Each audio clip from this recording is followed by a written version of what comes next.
Bonjour mesdames, bonjour messieurs. Je vous présente d'abord Daniel Barry, qui est président du mouvement laïque de langue française. Québécois. De langue française, c'est les années 60. Ouais. L'historien qui s'est trahi. Allez, Daniel, à toi. Merci, Yvan. Alors, bonjour tout le monde. Bienvenue à ce colloque du mouvement laïque québécois portant sur la loi 21, en fait, notre loi sur la laïcité de l'État, ses fondements et les suites à donner. Alors, 40 ans après la fondation du mouvement laïque québécois, notre objectif a toujours été la laïcisation de l'État québécois. Nous avons enfin obtenu une loi affirmant la laïcité de l'État avec l'adoption en juin 2019 du projet de loi 21, qui est devenu la loi sur la laïcité de l'État. Nous avions donc toutes les raisons de nous réjouir. Nous aurions pu nous dire mission accomplie. Nous avons toutefois toujours été conscients que la laïcisation complète de l'État, selon le modèle républicain qui est le nôtre, ne pouvait se faire en une seule opération et que le concept de laïcité nécessitait une lutte constante ainsi qu'un constant ajustement aux changements sociaux. Le mouvement laïque a appuyé l'adoption du projet de loi 21 comme il avait appuyé l'adoption du projet de loi 60, connu sous le nom de la Charte des valeurs québécoises. Mais dans les deux cas, nous avions souligné sans détour les limites, lacunes et faiblesses de ces deux projets de loi. Concernant la loi 60, le projet de loi 60, nous demandions par exemple que l'interdit du port de signes religieux s'applique aussi au personnel enseignant qui était exclu de l'application de ce projet. Cette disposition essentielle a été heureusement incluse dans le projet de loi 21. Mais cette disposition s'applique toutefois qu'aux écoles publiques, alors qu'elle devrait également viser toute école subventionnée par les fonds publics. Dans le projet de loi 60, l'interdit du port de signes religieux visait l'ensemble du personnel des institutions publiques, écoles exceptées. La loi 21 limite la portée de cette proscription aux seules personnes en autorité coercitive ou éducative. Il y a donc eu une avancée avec l'ajout de l'école, mais un recul avec le retrait de l'ensemble des personnels des institutions publiques. Toujours au nom de la laïcité de l'État, nous demandions la fin du financement des écoles privées religieuses, qui reste un problème de taille qu'aucun gouvernement n'a affronté jusqu'à date. Reste aussi toute la question épineuse des exemptions fiscales pour les organisations religieuses. Est-ce compatible avec un État laïque? Nous attendions également des signaux de la part du gouvernement incitant les municipalités à respecter le jugement de la Cour suprême du Canada interdisant les prières dans les assemblées municipales. Jugement unanime obtenu par le mouvement laïque québécois. Ce fut et c'est encore le silence de ce côté. Et que dire de l'abattage rituel encore accepté dans nos lois qui prend même de l'ampleur? À quoi bon adopter des lois visant à minimiser la souffrance animale si on peut en être exempté au nom de croyances religieuses? Et pour être certain de ne rien oublier, nous avions demandé que soit créé un groupe de travail visant à réviser l'ensemble de la législation afin d'assurer que les lois antérieures à la loi 21 soient conformes aux principes de la laïcité. Or, une disposition de cette loi stipule plutôt le contraire. Au deuxième alinéa de l'article 11, on peut lire « Les dispositions des articles 1 à 3 ne prévalent pas sur celles de toute loi antérieure qui lui sont contraires. » Alors, la laïcité de la loi 21 est donc une laïcité inachevée qui demande à être complétée par de nouvelles avancées législatives. Non seulement c'est une laïcité incomplète, c'est également une loi dont le principe est mal compris et non respecté par les plus hauts représentants de l'État. 3 mois à peine après l'adoption de la loi, la ministre de la Justice, on a vu la ministre de la Justice réciter une prière lors de l'ouverture d'un festival western. Il y a manifestement contradiction dans le fait de s'autoriser à réciter des prières dans le cadre de ses fonctions de ministre, alors que la loi interdit à le procureur général de porter un signe religieux. Tout récemment, en pleine campagne électorale, on a pu voir le premier ministre sortant participer à un rituel religieux de purification autochtone, la fumigation. Alors, la réconciliation sociale, politique, historique, juridique n'exige aucunement l'adhésion à quelque croyance religieuse que ce soit de la part de qui que ce soit. Alors que certains opposants de la loi 21 considèrent que cette loi était inutile puisqu'à leurs yeux, la laïcité était déjà une réalité avant même son adoption, nous pensons au contraire qu'il reste encore beaucoup à faire pour voir les fondements de la laïcité républicaine être respectés dans leur forme élémentaire. Ces opposants cachent mal leur réelle opposition à la laïcité derrière cette idée dite de laïcité ouverte, un concept libertarien qui est en fait une négation même de la laïcité, puisqu'il permet l'intrusion dans les affaires de l'État de la dimension religieuse dont il est censé assurer la séparation. Un travail de sensibilisation et d'éducation du grand public et même des élus est donc nécessaire.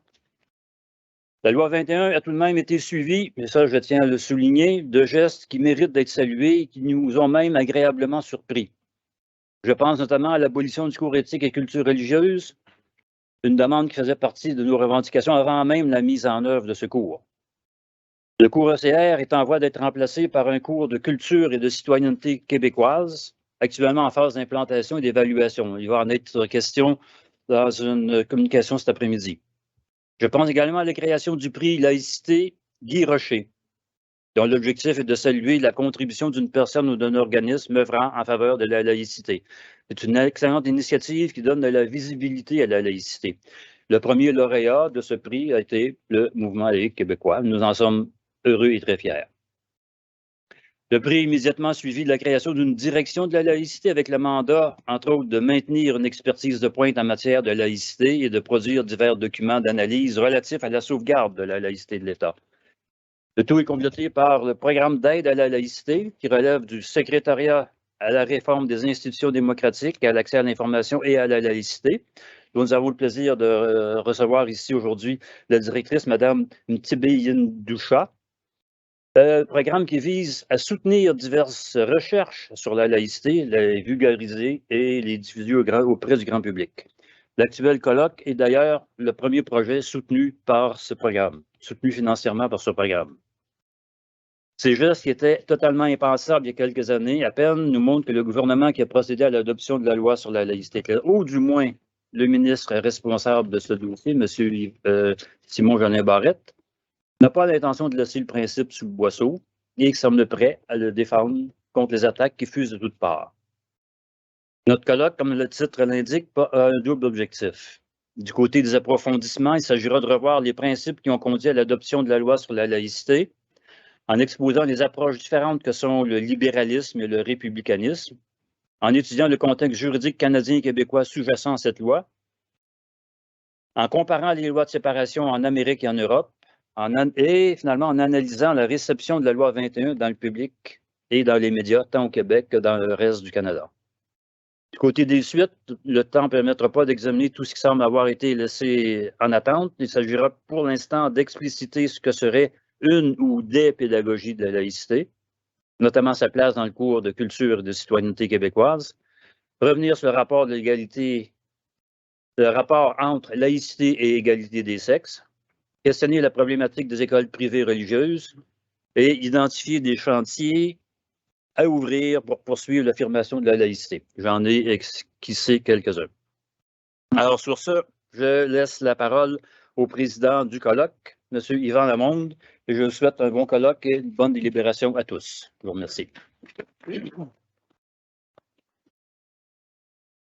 Merci, Daniel, et en particulier pour ton travail constant et persistant au Mouvement laïque québécois. Merci. Alors, j'inviterai Maître Patrick Taillon ainsi que Dominique Gousseau à venir nous joindre à la table. Alors donc, nous commençons avec un premier aspect couvert par ce colloque, les aspects philosophiques et juridiques comparés. Il y aura d'abord Guillaume Rousseau, Patrick Taillon et Dominique Gousseau. Vous connaissez sans doute Maître Guillaume Rousseau. Je vous précise et rappelle qu'il est titulaire d'une maîtrise en droit comparé avec spécialisation en droit de la personne et diversité culturelle de l'Université McGill et docteur en droit de Paris 1, Sorbonne, Panthéon-Sorbonne. Il est professeur titulaire et directeur des programmes de droit et politique appliquée de l'État à la faculté de droit de l'Université de Sherbrooke, en plus d'être professeur associé à la faculté de droit de l'Université Laval. Après avoir conseillé le gouvernement lors de l'adoption de la loi 21, il est devenu directeur scientifique de l'Institut de recherche sur le Québec et chroniqueur pour Cogeco. Avec son équipe de doctorants, ses recherches ont permis la réalisation de l'ouvrage Loi sur la laïcité de l'État, commentée et annotée, philosophie, genèse, interprétation et application. Alors, Guillaume, tu as un gros 20 minutes.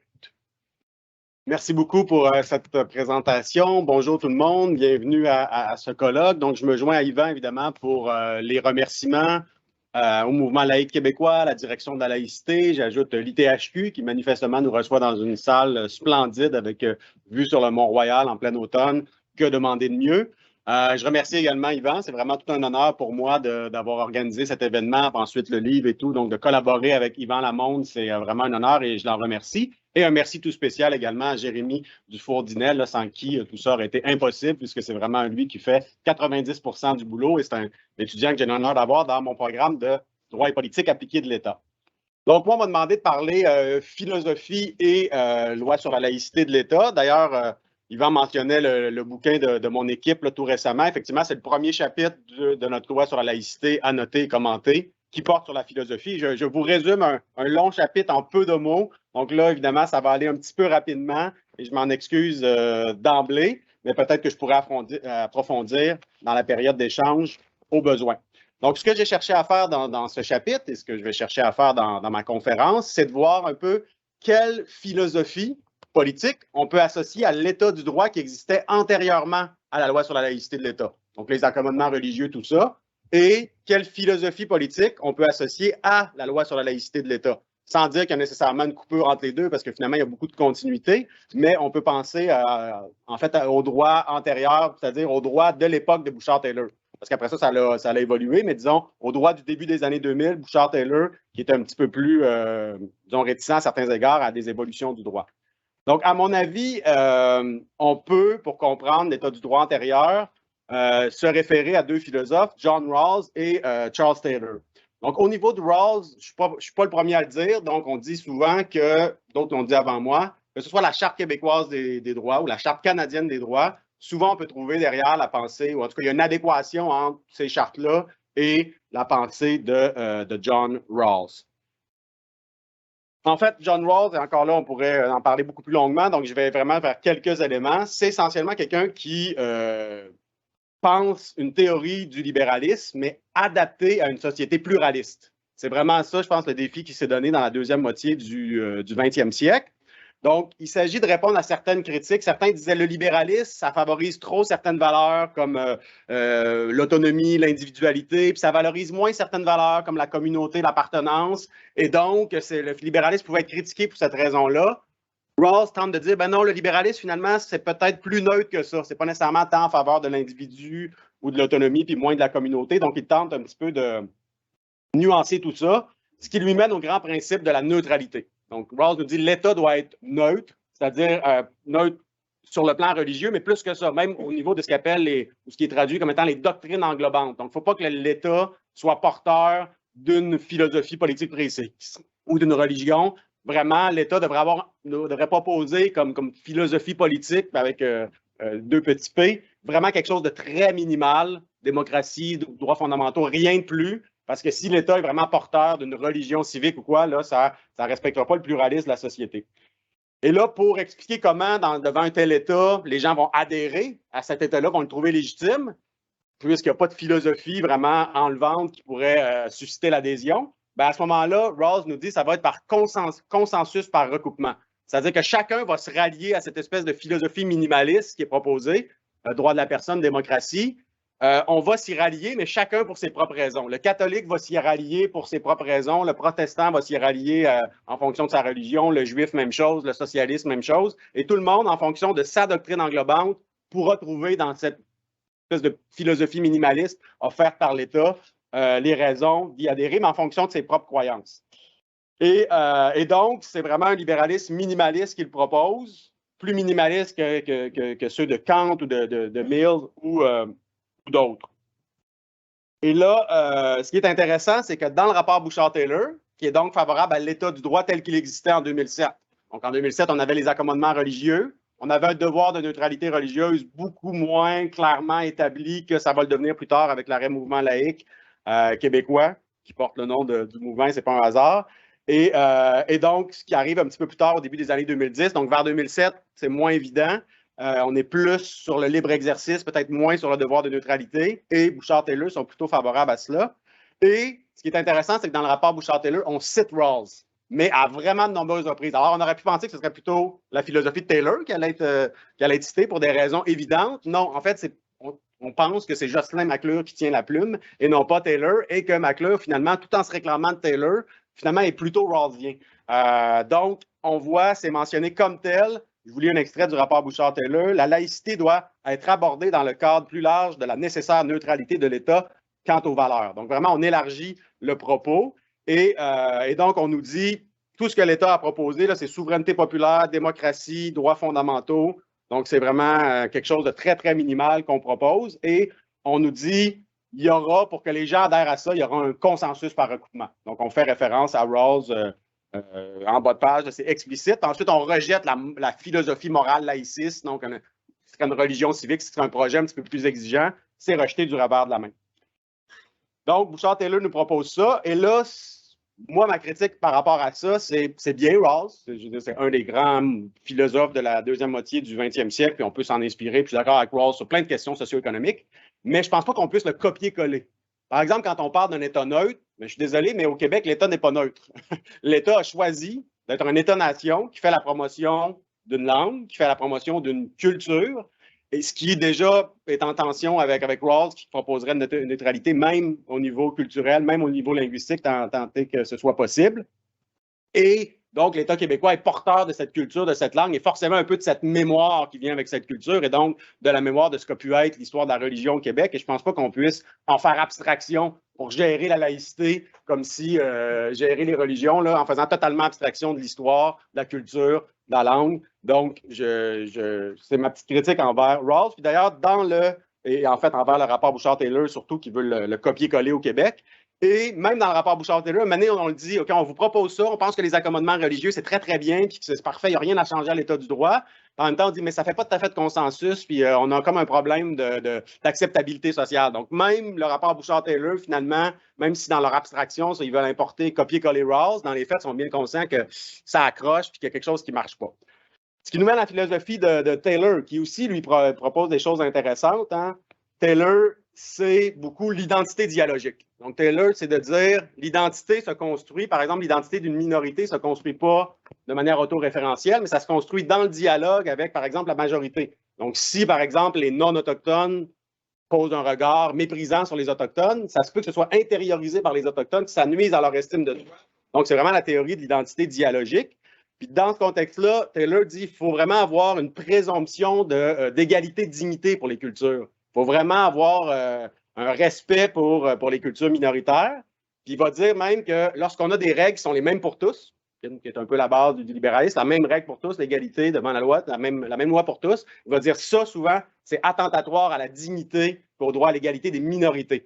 Seules les minorités ont à s'ajuster à la règle commune. La majorité de la règle commune est faite pour elles. Donc, et là, on voit facilement le lien avec les accommodements religieux. Donc, Taylor nous dit ça. Et ce qui est intéressant, c'est qu'il va appliquer cette théorie à peu près tous les groupes qui ont pu être marginalisés, vulnérables dans l'histoire, les femmes, les autochtones, les Afro-Américains, les musulmans. Cette théorie-là s'applique absolument à tout le monde, y compris aux Québécois. Et là, Taylor, dans son livre Multiculturalisme, droit et différence, va passer beaucoup de temps sur différence et démocratie, va passer beaucoup de temps sur les Québécois, en nous disant que les Québécois essaient justement d'avoir une espèce de libéralisme, mais en même temps un projet de société autour de la langue française et tout. Et là, ce qui est intéressant, c'est que Taylor fait la distinction lorsqu'il est question de droits fondamentaux, parce qu'il reste attaché aux droits fondamentaux, même s'il y a un petit côté communautarien. Il va nous dire, Taylor, qu'il fait la distinction suivante. En matière de langue, il dit, de manière générale, en matière de droits fondamentaux, il va dire qu'il y a vraiment des droits auxquels on ne peut pas porter atteinte. C'est sacré, c'est le droit à la vie, l'habeas corpus, des choses comme ça. Ça, on n'y touche pas, c'est absolu. Puis il y a d'autres droits que c'est plus des privilèges ou des prérogatives, des exemptions. C'est un petit peu à la périphérie des droits fondamentaux. Puis là, il donne l'exemple de le choix de la langue de l'affichage commercial. Donc, on est à la fin des années 80, début 90 quand il écrit ça. Donc, c'est le fameux arrêt Ford, la loi 101 qui exigeait l'unilinguisme dans l'affichage commercial. Donc, Taylor nous dit ça, de choisir la langue de l'affichage commercial, c'est peut-être pas au cœur de la liberté d'expression. Hein. C'est un peu périphérique. Donc, ça, peut-être qu'on peut limiter ça, mais pas le cœur du cœur des libertés fondamentales. Donc, il fait cette distinction-là. Puis, il dit la solution, ce serait que la reconnaissance de la société distincte, le Québec dans la Constitution. Puis, à défaut d'avoir la société distincte, mais si on pouvait avoir, on peut toujours utiliser la disposition de dérogation, que je préfère appeler la disposition de souveraineté parlementaire. Donc, ça, c'est le discours de Taylor à l'époque, dans les années 90. Et là, quand il arrive le projet de loi 21, Taylor nous dit qu'il y a deux laïcités, celle respectueuse des droits fondamentaux, puis celle qui est anti-religion. Donc, c'est assez manichéen comme présentation. Et ensuite, il nous dit, bon, l'État doit être neutre et tout. Et il nous dit que, dans le fond, la loi 21, c'est lié à une propagande islamophobe qui vient de partout. Et je cite, ça l'encourage une espèce d'anti-islam absolument stupide et dangereux. Et là, il poursuit comme ça pendant quelques minutes. Et là, vous me voyez venir. Pour quelqu'un qui disait, on présume de l'égale dignité des cultures, on fait attention à l'identité des minorités parce que c'est dialogique et tout. Disons que c'est assez particulier qu'il y ait une rhétorique comme ça, qui soit désaccord avec la loi 21 en disant, peut-être que vous accordez trop d'importance à la liberté de conscience des élèves, puis passer à la liberté de religion des professeurs. Ça, on peut discuter, puis on peut avoir un dialogue respectueux autour de ça, mais de dire, votre loi en est une d'islamophobie absolument stupide et dangereuse. Là, on est, je pense, dans du dénigrement et c'est contraire à sa philosophie même, à mon avis. Donc, vous l'aurez compris, ce n'est pas de ce côté-là qu'on va trouver un appui philosophique à notre loi sur la laïcité, d'autant plus que... mais par contre, on pourrait faire la nuance qu'il fait entre les droits fondamentaux comme tels et des aménagements. Hein. Déjà, la liberté de religion, on le sait, elle a deux faces, le libre exercice religieux et la neutralité religieuse de l'État. Et quand on est un fonctionnaire dans l'exercice de ses fonctions, c'est la neutralité religieuse de l'État qui s'applique et non pas le libre exercice. Donc, on voit bien que quand les gens parlent de liberté de religion pour le libre exercice religieux des fonctionnaires, déjà, on a un problème, puis on est très, très à la périphérie, même à la limite pas du tout dans la liberté. Donc, on pourrait s'inspirer de Taylor pour ça. Même chose pour la disposition de dérogation, mais manifestement, il a changé d'avis entre-temps. Donc, ce n'est pas chez Taylor qu'on retrouve un appui philosophique pour notre loi 21. Donc, j'ai plutôt cherché du côté du républicanisme. Donc, après avoir regardé côté libéraliste, pluraliste, encore là, on pourrait faire des nuances parce que dans la loi sur la laïcité, il y a le droit à l'égalité, il y a la liberté de religion, ça fait la promotion de la liberté de conscience, ça consacre pour la première fois un droit des services publics laïques. Donc, on a vraiment plein de choses qui peuvent être associées au libéralisme, mais peut-être pas à ce libéralisme, pluralisme-là, à la Rawls Taylor. En tout cas, il y a des nuances à faire. Puis, quoique, on peut parler du Taylor des années 90, puis celui des années 2010, c'est autre chose. Donc, j'ai regardé aussi du côté de la philosophie dite républicaine, avec, entre autres, en France, Dominique Schnapper, avec son livre « Qu'est-ce que la citoyenneté ?» C'est vraiment une des grandes penseurs du républicanisme français. Et elle oppose la citoyenneté à la française, qui consiste à participer à l'élaboration de la loi et à être soumis à des lois pour lesquelles on a participé, pour lesquelles on a consenti. Ce serait ça la liberté. Elle oppose ça à la citoyenneté à l'anglaise, qui là, c'est vraiment les libertés fondamentales davantage que la participation à la cité. Et elle nous dit que découlent de ça des modèles d'intégration des nouveaux arrivants différents. Hein, en France, il n'y a pas de reconnaissance pour des communautés ethno-religieuses, alors qu'il peut y en avoir en Grande-Bretagne. Et en France, on recherche par la laïcité à faire en sorte que, et par l'école plus généralement, qu'une personne ait la capacité d'échapper à son particularisme, à sa communauté restreinte pour accéder à la citoyenneté nationale et en quelque part qui est une incarnation de l'universel. Et elle dit un peu le contraire de Taylor. Elle nous dit, en fait, pour être libre au sens de participer à la cité à l'élaboration de la loi, il faut avoir un certain nombre il faut avoir une certaine culture commune, il faut avoir une langue commune. Si on veut débattre à l'Assemblée nationale ou ailleurs, il faut une langue commune, il faut une culture commune, puis forcément, démographiquement, factuellement, ce sera celle de la majorité. Ensuite, il faut être ouvert, puis ça évolue et tout, mais donc il n'y a pas rien de mal à dire, il y a une majorité, puis là, il y a des minorités qui doivent adopter un petit peu la culture puis la langue, parce que c'est le prix à payer, nous dit-elle, pour qu'on ait une démocratie, qu'on ait une participation citoyenne. Et là, vous me voyez venir, donc je trouve qu'il y a des analogies avec la loi sur la laïcité. Dans le contexte de la loi sur la laïcité, le ministre le dit clairement, j'ai les archives parlementaires, il dit « Cette loi-là n'en est pas une de multiculturalisme. » On n'est pas dans le multiculturalisme, donc à cet égard-là, et chez Dominique Schnapper non plus, on n'est pas dans le multiculturalisme, vous l'aurez compris. Ensuite, à un moment donné, dans les archives parlementaires, on retrouve une référence explicite au contrat social.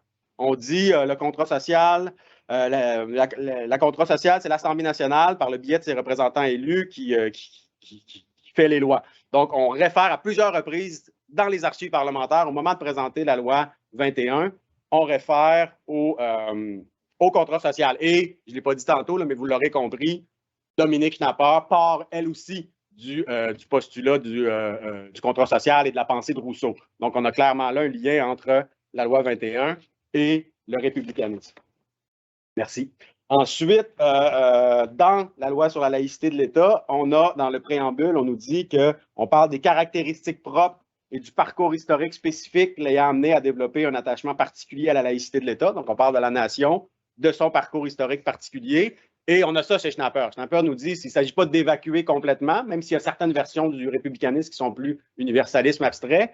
Chez Schnapper, on sent qu'il y a quand même une volonté d'avoir un minimum d'enracinement. Et on voit ça aussi, je pense, dans la loi sur la laïcité. Bon, ensuite, il peut y avoir des tensions parce que, entre la pensée de Schnapper et la loi, parce que Schnapper nous fait peut-être un minimum caricatural, mais c'est bien parce que c'est pédagogique quand elle dit la citoyenneté française, c'est pas les libertés fondamentales, c'est la participation. Or, la loi 21, c'est les deux. On veut une loi commune, puis on invite les gens à l'adopter démocratiquement, en débattre, mais on a aussi des libertés fondamentales, liberté de conscience, droit à des services publics. Donc, c'est pas tout à fait Schnapper, en tout cas dans sa version peut-être moins complète, moins nuancée. Ce qui fait que ça m'a amené chez un quatrième penseur québécois que certains d'entre vous connaissez bien, Marc Chevrier, qui dans son livre « La République québécoise », vraiment nous développe une pensée républicaine proprement québécoise.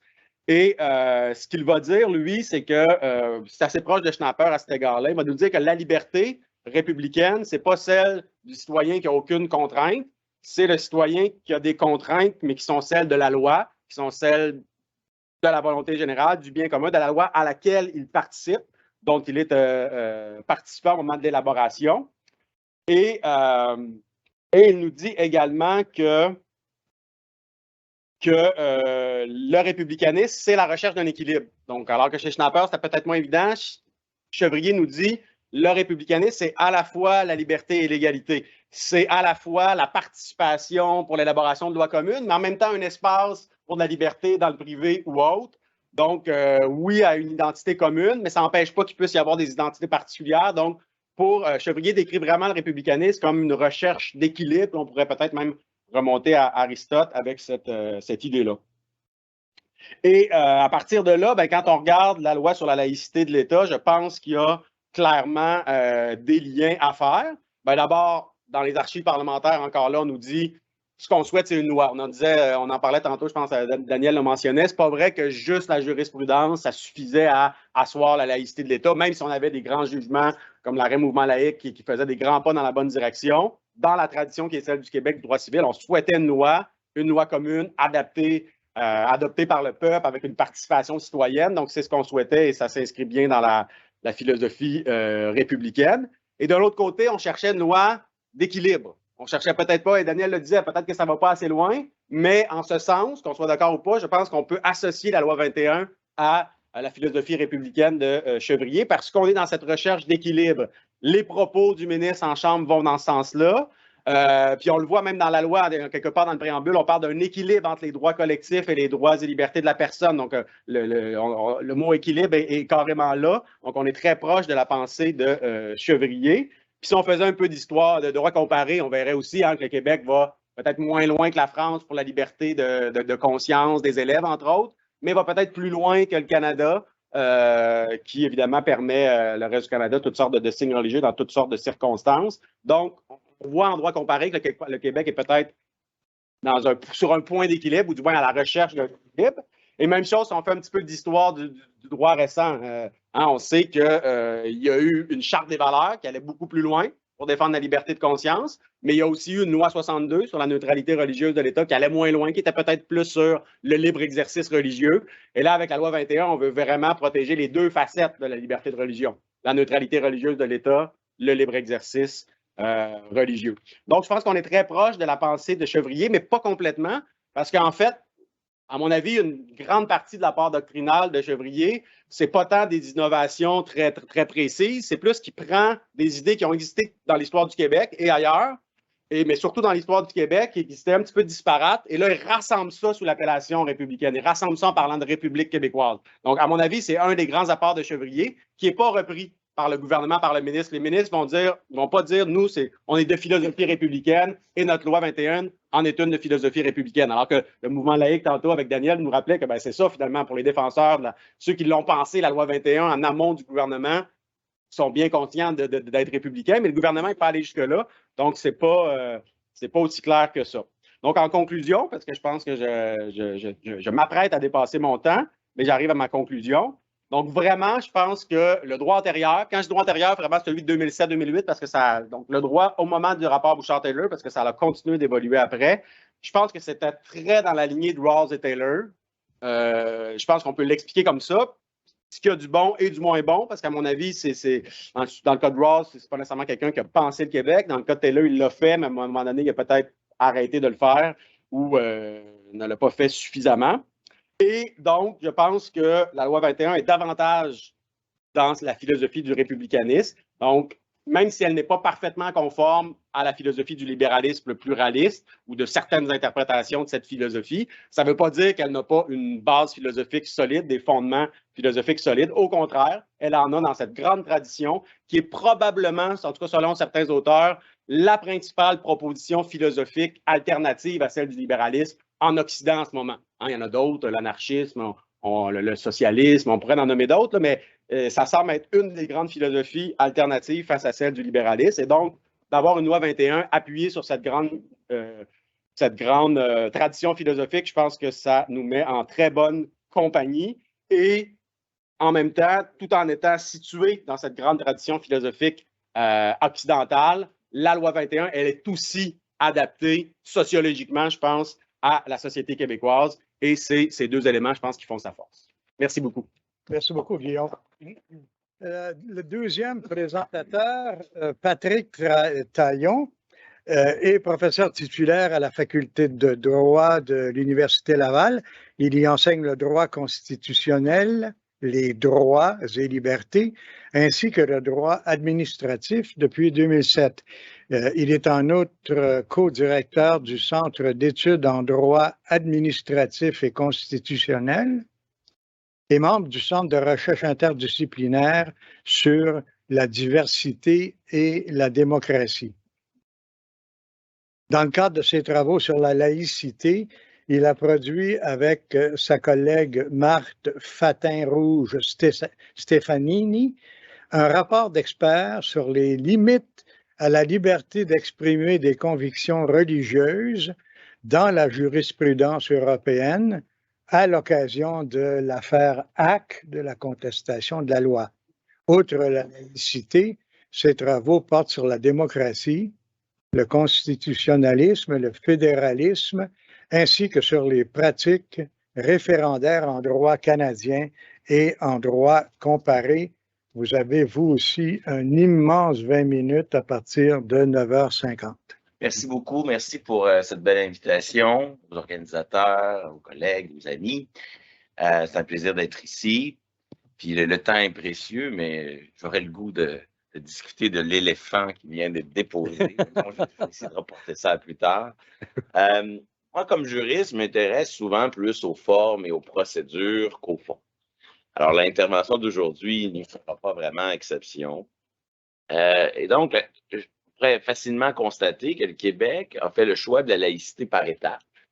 Une forme de quelque chose de progressif là, dans ce parcours et qui en sort un décalage entre un Québec où, à un moment donné, dans la société, dans les décisions politiques, s'installe une laïcité effective, mais qui n'est pas tout de suite explicitement déclarée, enchâssée, officialisée dans le droit.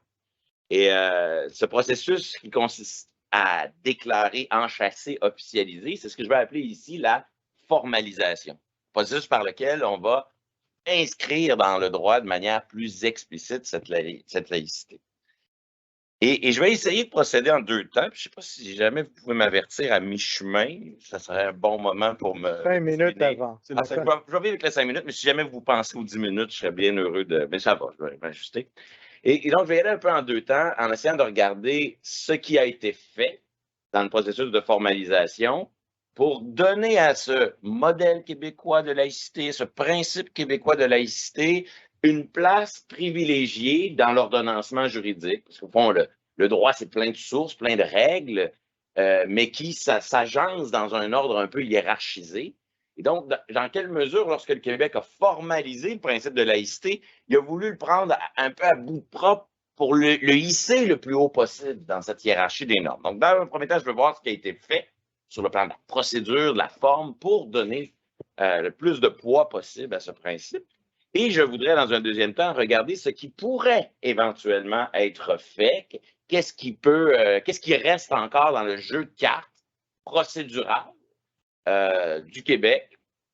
Et j'insiste ici, pour jouer tout de suite carte sur table, c'est pas parce que je m'intéresse à ce qui pourrait encore être fait que sur le plan de l'opportunité politique, je défends la thèse qu'il faudrait au plus vite poser ces gestes-là. Je dirais même qu'au contraire, vaut mieux tout de suite le dire. En ce qui me concerne, je pense que la meilleure façon de renforcer, sacraliser, le mot n'est pas bien choisi, la loi 21, c'est probablement de ne pas y toucher, d'installer l'idée que ça, c'est une loi fondamentale à laquelle on ne touche pas aisément et fréquemment.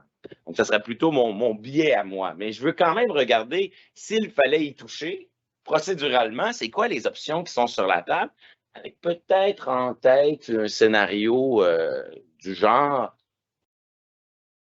si jamais les tribunaux canadiens rejetaient le modèle québécois de laïcité, s'ils disaient que le Canada n'est pas suffisamment flexible pour cohabiter avec ce modèle-là, ben là, ce qui reste à faire m'intéresse davantage. C'est-à-dire dans quelle mesure, au lendemain d'une telle jurisprudence de rejet de la laïcité québécoise, quels seraient les moyens pour le Québec d'affirmer par un nouvel effort de formalisation que malgré tout, on y tient.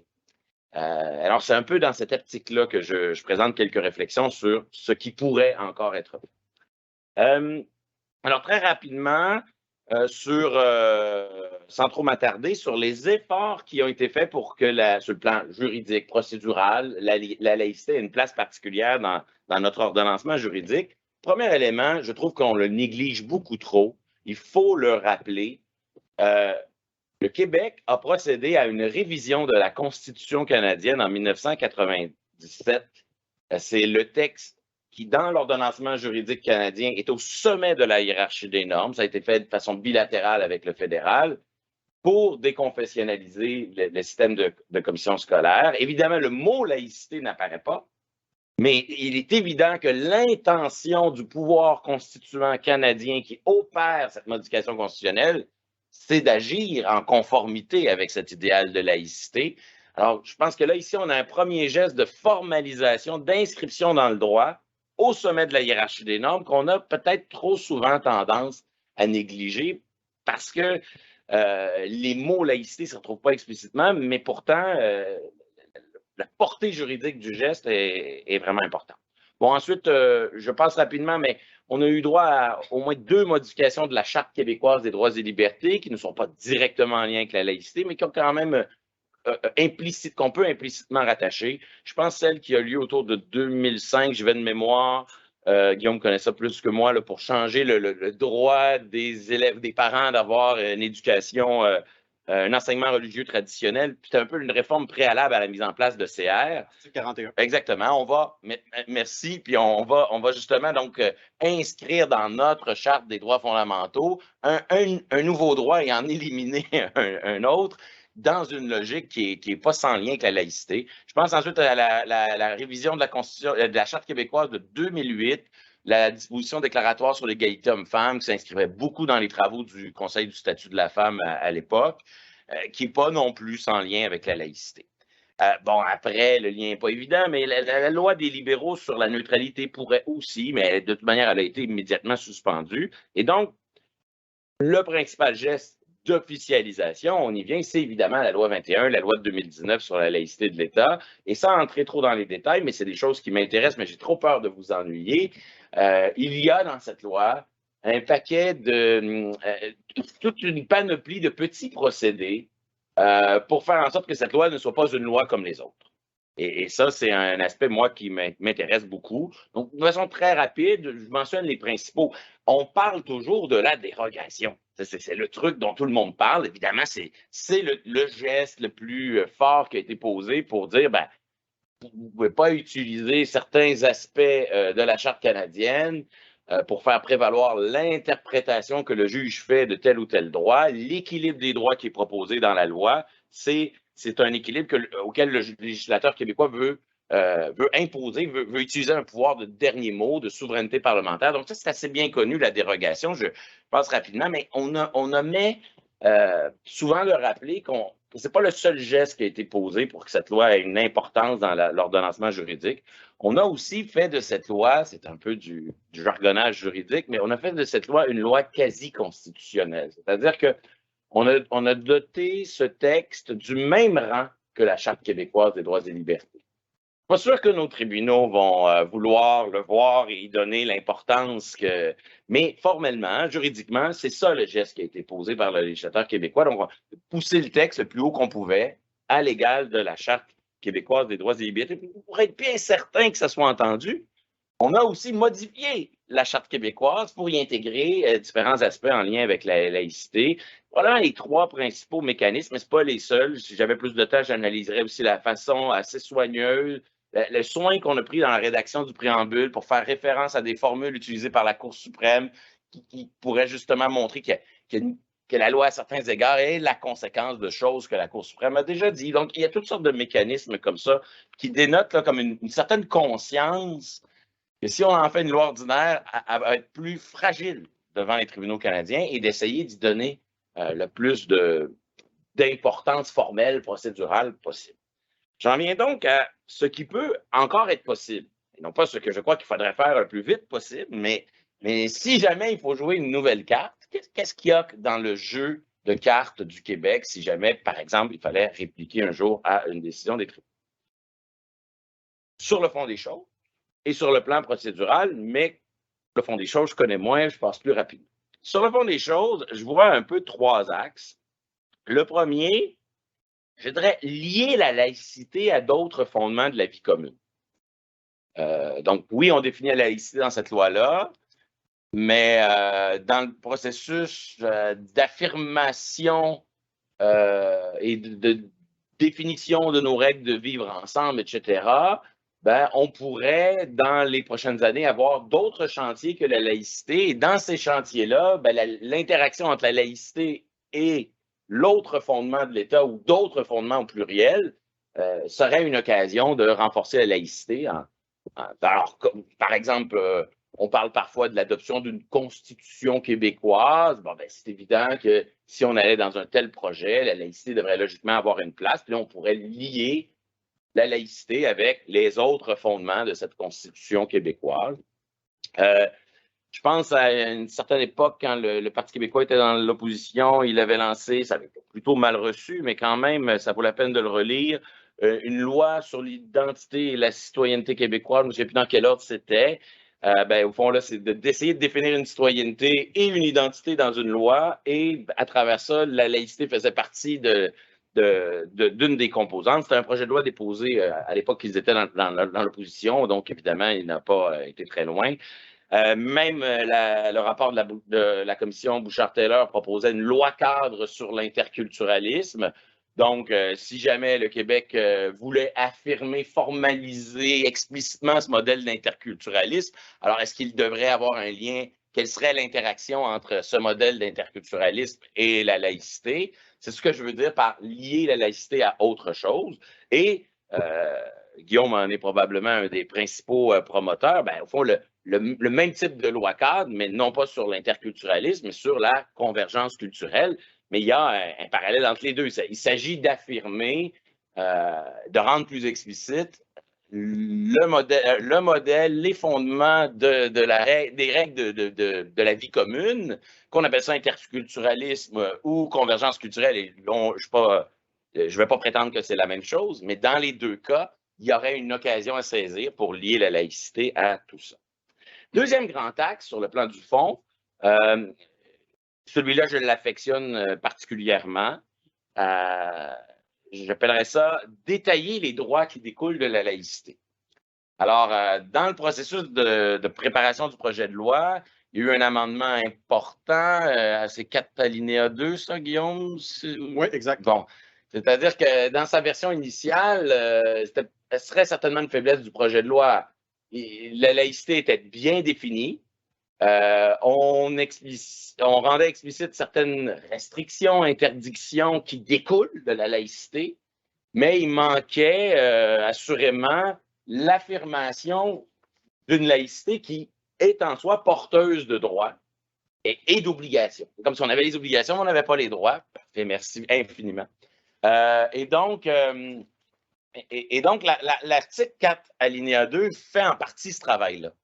Mais il est clair qu'on pourrait décliner le principe général de l'article 4, alinéa 2 et le rendre plus sectoriel. Donc, par exemple, dans les services éducatifs, on a le droit à des services, blablabla.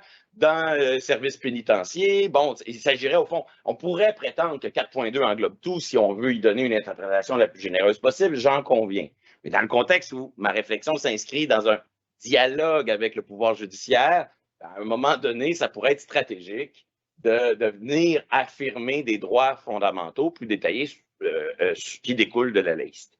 Troisième axe, c'est celui que je maîtrise le moins, mais il est clair qu'il y a un potentiel de concrétisation de la laïcité dans d'autres régimes législatifs. Par exemple, je ne sais pas moi, dans des lois fiscales, dans la réforme CR, bon, je saute un peu par-dessus cet aspect-là, mais ça fait partie des gestes qui peuvent évidemment être posés pour aller plus loin sur le plan juridique. Donc ça, c'est un peu sur le fond. Maintenant, quelques mots, puis je m'arrête ensuite sur ce qui me préoccupe davantage, les aspects procéduraux. Alors, ici, 4 scénarios sur le plan procédural qui me semblent intéressants, les 4 cartes qui restent dans le jeu de cartes du Québec, selon moi. Peut-être j'en ai oublié, mais bon. La première, c'est le scénario de la loi cadre. Il correspond beaucoup à loi cadre sur la convergence culturelle, loi cadre sur l'interculturalisme, loi cadre sur citoyenneté ou identité, quelque chose comme ça. Il faut comprendre qu'une telle loi cadre aurait certains avantages. Elle aurait un effet contraignant de forcer l'ensemble des institutions publiques à agir un peu en conformité avec les grands paramètres généraux d'une telle loi cadre, mais elle a aussi ses limites, puisqu'une loi cadre resterait dans l'ordonnancement juridique un truc soumis à l'ordre juridique canadien, un truc que la jurisprudence pourrait manier assez facilement, mais quand même, c'est un geste important. Ça peut être une occasion, en tout cas, d'affirmer quelque chose qui pourrait être, si la greffe ne prend pas bien avec les tribunaux canadiens. Le deuxième axe, il ressemble un peu à la loi cadre, mais c'est d'y aller avec l'officialisation, la formalisation d'une constitution québécoise. J'insiste sur cet aspect-là dans le sens où le Québec a déjà une constitution. C'est juste qu'elle est dispersée, désorganisée à la britannique. Et donc, il y a sporadiquement dans le débat public québécois l'idée qu'à un moment donné, on pourrait codifier nos fondements de l'État comme on a codifié nos fondements du droit privé dans notre code civil, comme le font la plupart des États européens, avec une constitution qui se tient et qui résume de façon pédagogique, claire, les fondements de la vie commune. Alors ici, il y a peut-être des avantages parce qu'il y a une puissance symbolique associée au mot « constitution ». Ça pose quand même la question, une telle constitution aurait quelle place dans la hiérarchie des normes par rapport à la constitution canadienne? J'espère être de ceux qui contribuent à essayer de faire en sorte de développer dans l'espace qui est le nôtre une vision la plus positive du rang que pourrait occuper une telle constitution dans la hiérarchie des normes, mais à la fin, il ne faut pas se leurrer non plus. elle serait probablement, à bien des égards, soumise à bien des paramètres de la Constitution canadienne.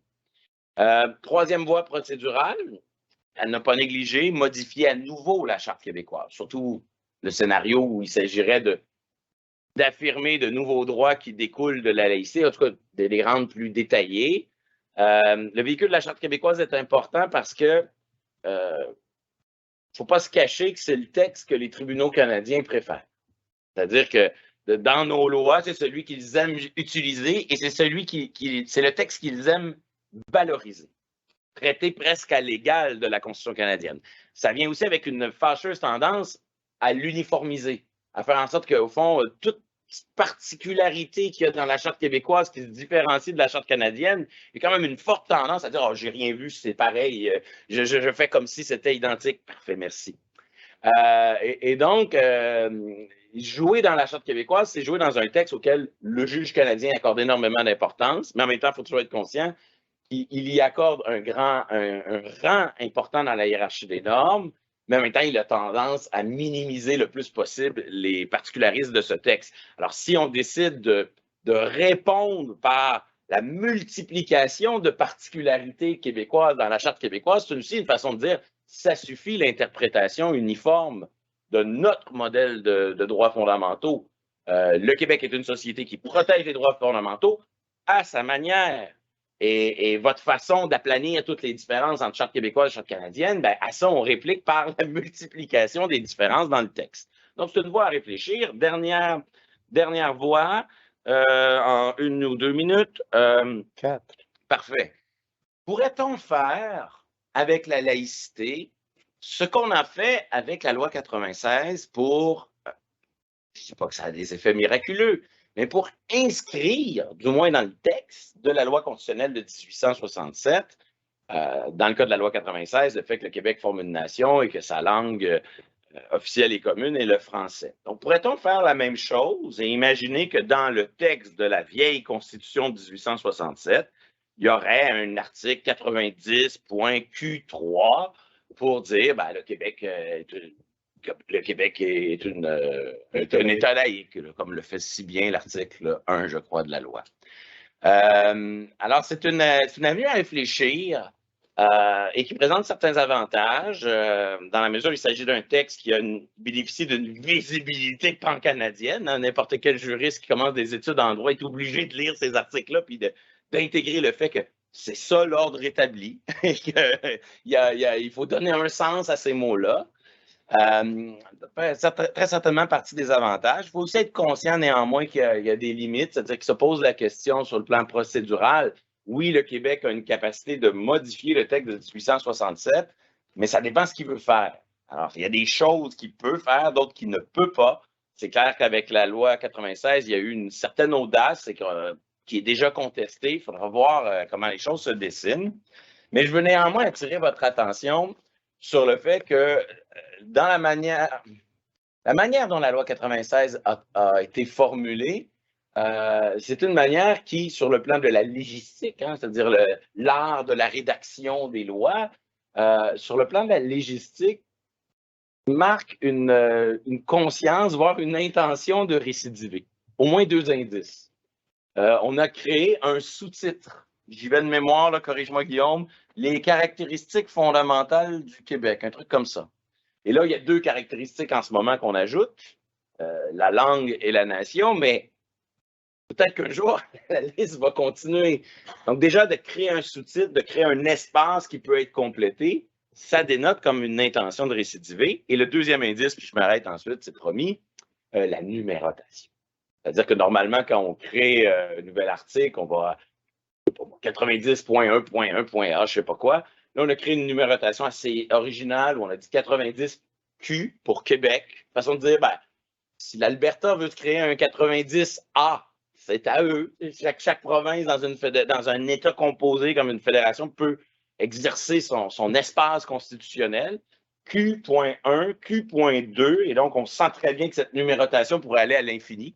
On pourrait avoir Q.3, Q.4, et donc on sent chez les auteurs de la loi 96 cette volonté de créer un espace qui pourrait peut-être être un jour utilisé pour la laïcité. Sur le fond, il ne faut pas se berner. Plus plus cette voie est utilisée pour inscrire un principe général, plus ça a des chances de réussir. Plus cette voie est utilisée pour inscrire des règles très précises et détaillées, plus elle risque de se heurter au fait que la compétence de l'article 45 est limitée. Merci, je m'arrête et désolé pour si j'ai dépassé. Merci beaucoup. La dernière présentation, Dominique Gousseau, qui est de la Fédération nationale de la libre pensée à Paris, portera sur les lois de séparation en Europe, mais laissez-moi vous faire connaître davantage Dominique Gousseau, qui est un fonctionnaire honoraire qui a exercé des fonctions de contrôle à la Cour des comptes jusqu'en 2018. Il est membre de la Fédération nationale de la libre pensée depuis 30 ans. Il est actuellement l'un des 3 vice-présidents. Il est chargé des questions juridiques, de suivi des textes en discussion au Parlement ou des projets de décret intéressant la séparation de l'Église et de l'État et les libertés publiques et individuelles. Aussi le suivi des affaires contentieuses devant les juridictions administratives. Il a préfacé la réédition des pamphlets de Paul-Louis Courrier et un essai d'Anatole France de 1904 sur les rapports entre l'Église et la République. Il a par ailleurs notamment publié un recueil de certaines de ses conférences et un ouvrage intitulé « Divorce à la française, la séparation des Églises et de l'État ».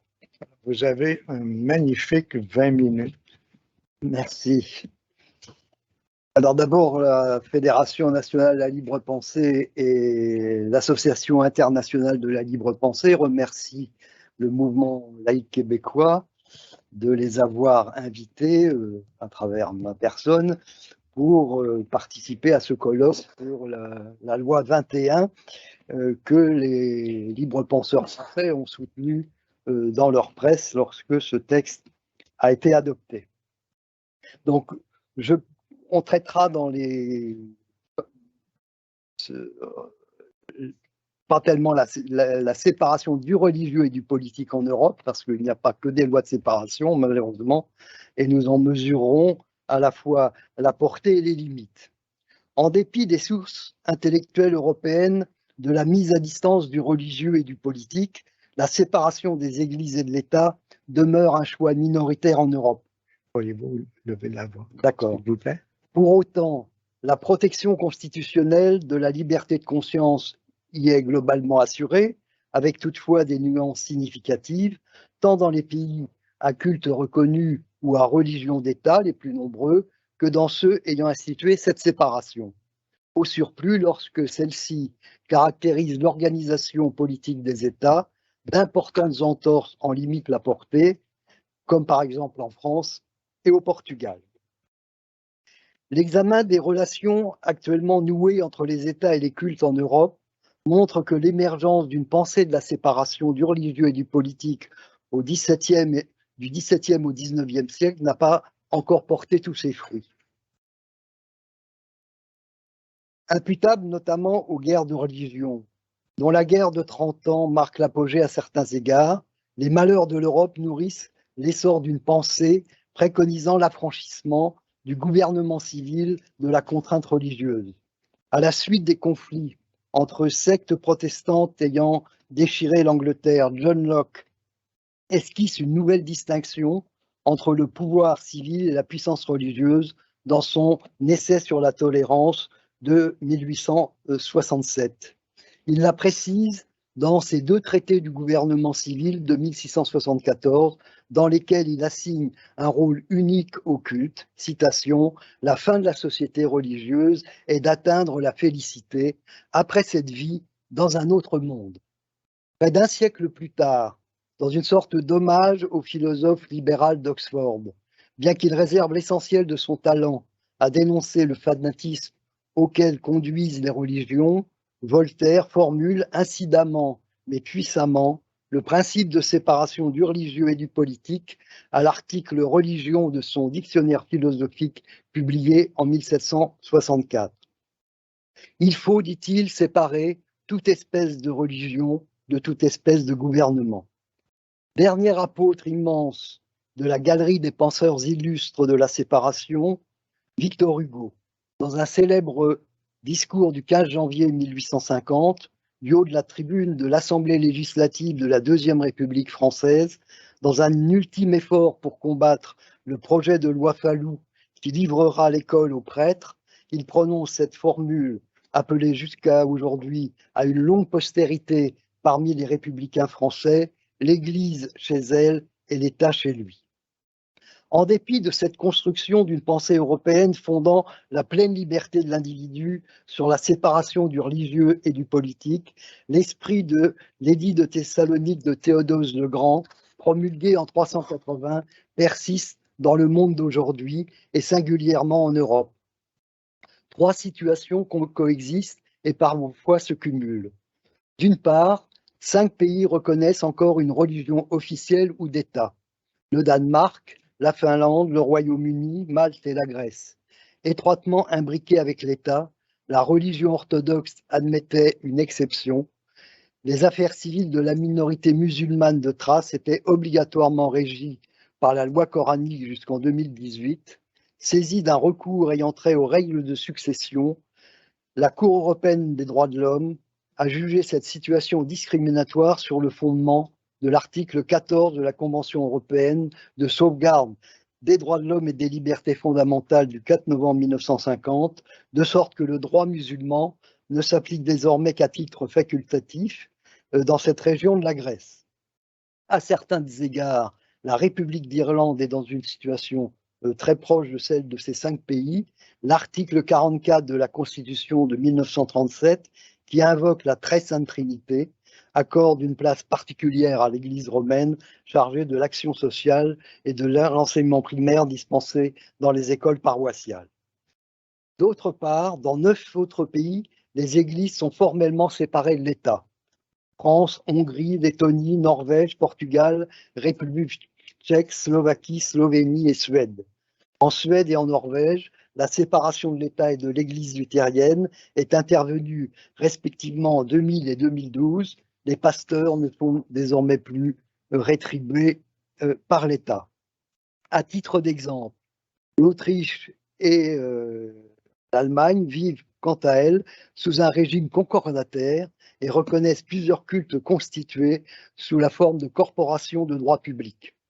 La Pologne a conclu un concordat dès 1993, 2 ans après la chute du mur de Berlin et 4 ans avant l'entrée en vigueur de la nouvelle constitution de 1997, dont l'article 25 le prévoit expressément. Signalons le cas particulier de la Belgique, l'organisation et l'exercice public des cultes sont libres. Au terme de l'article 181 de la Constitution belge, l'État rémunère les ministres des 7 cultes reconnus et les représentants de la famille laïque qui bénéficient d'avantages comparables. Si la liberté de conscience paraît assurée en Europe avec néanmoins d'importantes restrictions, la séparation de l'État et des cultes ne la garantit pas beaucoup mieux pour autant. Différents textes supranationaux et les cours constitutionnels des pays européens protègent pour l'essentiel de la liberté de conscience. Pourtant, celle-ci connaît d'importantes limites que la séparation des églises et de l'État ne parvient pas à dépasser, qu'il s'agisse de la France ou du Portugal. Plusieurs textes s'imposant aux États membres du Conseil de l'Europe, qui réunit 47 pays, ou de l'Union européenne, qui en compte désormais 27, protègent la liberté de conscience. L'article 9-1 de la Convention européenne de sauvegarde des droits de l'homme et des libertés fondamentales, repris dans les mêmes termes à l'article 10 de la Charte des droits fondamentaux de l'Union européenne du 7 décembre 2000, prévoit, citation, que toute personne a droit à la liberté de pensée, de conscience et de religion. Ce droit implique la liberté de changer de religion et de conviction, ainsi que la liberté de manifester sa religion ou sa conviction, individuellement ou collectivement, en public ou en privé, par le culte, l'enseignement, les pratiques et l'accomplissement des rites.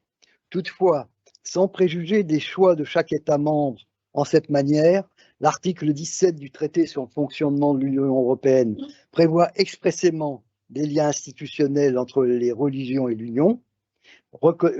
Point 3, reconnaissant leur identité et leurs contributions spécifiques, l'Union maintient un dialogue ouvert, transparent et régulier avec ses églises et organisations.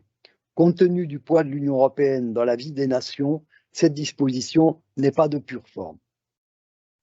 Par ailleurs, les cours constitutionnels des principaux pays européens, qu'ils relèvent de la catégorie des États séparés des religions ou de celle des États les reconnaissant sous différentes formes, garantissent globalement la liberté de conscience des citoyens, mais en des termes parfois peu compatibles avec la neutralité de l'État et sa mise à distance des cultes, seule à même de la protéger totalement. En France, pays séparatiste, en 1977, le Conseil constitutionnel a élevé les dispositions de l'article 1er de la loi du 9 décembre 1905 concernant la séparation de l'Église et de l'État, qui assure la liberté de conscience et garantit le libre exercice des cultes au rang donc de valeurs constitutionnelles, de principes fondamentaux reconnus par les lois de la République découlant de l'article 10 de la Déclaration des droits de l'homme et du citoyen du 26 août 1789. Le Conseil a aussi considéré que la Charte des droits fondamentaux de l'Union européenne de 2000 ne fait pas obstacle à l'interdiction constitutionnelle de créer des droits collectifs en faveur de communautés ni au principe de laïcité. En France, on ne reconnaît pas de communauté. Cela conforte la séparation comme condition de la liberté de conscience. Dans les pays à culte reconnu, la liberté de conscience est garantie par les constitutions, mais la présence des religions dans la sphère publique en limite la plénitude. En Allemagne, où subsiste le Concordat de 1933 et dont la loi fondamentale de 1949 affirme, d'une part, que la liberté de croyance et de conscience et la liberté de professer des croyances religieuses et philosophiques sont inviolables, d'autre part que le libre exercice des cultes est garanti, la Cour constitutionnelle de Karlsruhe, sans se préoccuper de la neutralité de l'État, a jugé que le refus d'un land de recruter en qualité de professeur une femme revêtue d'un foulard, en l'absence de base légalement suffisamment déterminée, citation, portait atteinte à la liberté religieuse.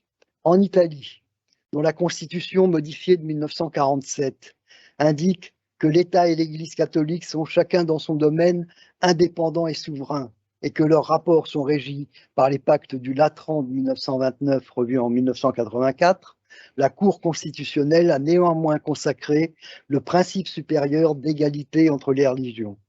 C'est une façon de restreindre formellement, sinon pratiquement, l'influence du catholicisme sans pour autant garantir une pleine liberté de conscience. À cet égard, les textes de l'Union européenne ne sont pas d'un grand secours pour les citoyens italiens. La CEDH, la Cour européenne des droits de l'homme, a considéré que la présence de crucifix dans les écoles publiques était légale. En Espagne, dont la Constitution de 1978 instaure des relations de coopération poursuivies avec l'Église catholique et les autres confessions, aucune ayant le statut de religion d'État, et protège non pas celle de conscience, mais la liberté d'opinion, de religion et de culte des individus et des communautés. Donc le tribunal constitutionnel espagnol a néanmoins estimé légitime les avantages financiers consentis à l'Église romaine par les accords conclus avec le Saint-Siège en 1979, supérieurs à ceux des autres accordés aux autres religions.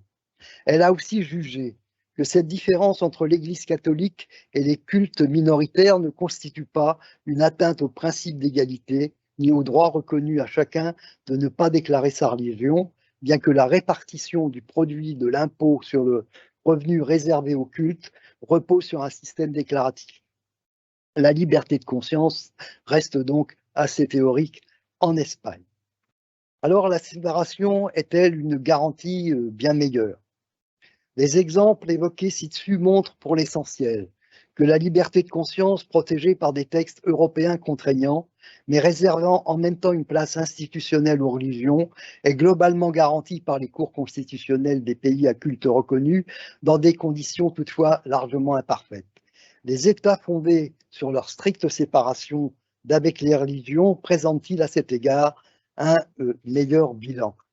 Lorsque la monarchie portugaise est renversée en 1910, le gouvernement provisoire installé lors de la proclamation de la Première République s'empresse d'une part d'expulser les congrégations à la faveur de la réforme de l'enseignement par un décret du 8 octobre 1910, notamment la Compagnie de Jésus, dont elle nationalise les biens, d'autre part de promulguer la loi du 20 avril 1911 de séparation des églises et de l'État qui précède l'adoption d'une nouvelle constitution le 21 août 1911 et dont l'extension à l'Empire s'avère d'ailleurs assez complexe. En 1926, en raison des divisions du camp républicain et dans un climat de montée des régimes autoritaires en Europe, s'installe une dictature militaire qui ouvre la voie à l'instauration de la Deuxième République, fondée sur la constitution corporatiste et nationale catholique à caractère présidentiel de Salazar du 19 mars 1933. Dans un discours de 1936, celui-ci rappelle les 5 piliers de l'État nouveau: Dieu, la famille, le travail, la patrie et l'autorité. En 1940, le régime conclut donc un concordat avec le Saint-Siège au terme duquel le pays restitue notamment à l'Église romaine les biens que la République avait nationalisés en 1910. Néanmoins, le concordat noué avec le Saint-Siège en 1940, puis reconduit en 2004, la procédure de reconnaissance des cultes par l'État et les avantages fiscaux que ce dernier leur consent aujourd'hui encore tempèrent nettement cette séparation. Le tribunal constitutionnel portugais a déduit du principe d'inviolabilité des religions que l'État doit garantir la liberté religieuse jusqu'à l'intérieur des établissements scolaires publics. Il a accru cette obligation en imposant à la puissance publique de dispenser cet enseignement religieux non seulement par, mais dans l'école de façon à garantir la liberté religieuse. Enfin, la cohabitation d'un régime de séparation de l'État et des cultes, d'un concordat et d'accords divers de collaboration entre la puissance publique et les religions minoritaires entraîne là aussi un système d'impôt d'église s'ajoutant aux exemptions fiscales diverses. En France, la séparation des églises et de l'État s'impose au rythme des soubresauts de l'histoire du pays. Instaurée par un décret de la Convention du 18 septembre 1794, elle consiste à supprimer des budgets publics à partir du 1er janvier 1795 les dépenses engagées au titre de la rémunération des prêtres et de l'entretien des bâtiments religieux. Le Concordat de 1801 de Napoléon et les articles organiques mettent fin à ce régime pour plus d'un siècle, sous réserve d'un éphémère rétablissement par décret du 2 avril 1871 de la Commune de Paris qui prévoit que, article 1er, l'Église est séparée de l'État. Article 2, le budget des cultes est supprimé. Mais comme vous le savez, la Commune de Paris a vécu 71 jours. Inscrite par les Républicains dans le programme de Belleville de 1869, la séparation s'installe durablement à partir de l'entrée en vigueur de la loi du 9 décembre 1905 qui marque le triomphe de la Troisième République après la crise boulangiste et surtout l'affaire Dreyfus. Elle constitue l'acmé d'un processus de sécularisation de la société, de laïcisation des institutions, notamment de l'école et des hôpitaux publics, et de conquête de droits fondamentaux des individus. Toutefois, 3 brèches principales par lesquelles les cultes, et tout particulièrement l'Église romaine s'engouffrent, fragilisent cette séparation depuis quelques décennies. D'une part, la loi du 9 décembre 1905 s'applique à une partie seulement du territoire national. À l'issue des Première et Seconde Guerres mondiales, le Concordat de 1801 est rétabli dans les 3 départements d'Alsace-Moselle, occupés par l'Empire allemand de 1870 à 1918, puis de 1940 à 1944. De surcroît, des collectivités d'outre-mer sont régies par des textes particuliers, notamment la Guyane, où ne s'applique pas la séparation des églises et de l'État.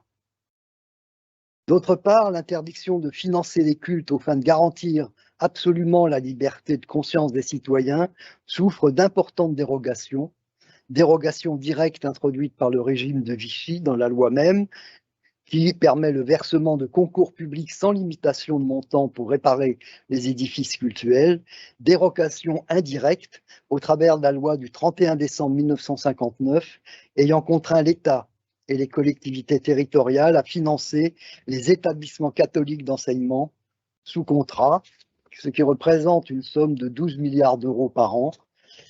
Ces écoles accueillent 17% des élèves dans des conditions pratiquement identiques à celles de l'enseignement public, mais en préservant un caractère propre, donc un caractère religieux. Enfin, tout récemment, la loi du 24 août 2021, qui menace gravement la liberté fondamentale d'association, remet en cause le principe de non-reconnaissance des cultes par l'État, puisque le préfet vérifie tous les 5 ans que les associations cultuelles dont l'objet unique est l'exercice public du culte ont bien cette qualité. C'est-à-dire que la puissance publique s'ingère dans le fonctionnement de ces associations pour vérifier qu'elles sont bien cultuelles. Comment un État libéral, au sens premier du terme, peut-il se prononcer sur le caractère cultuel ou non d'un groupement à finalité religieuse dans un régime de séparation? Cette question, et plus généralement les aspects liberticides de ce texte, préoccupent et mobilisent la Fédération nationale de la libre pensée depuis plus de 2 ans maintenant. Je vous remercie.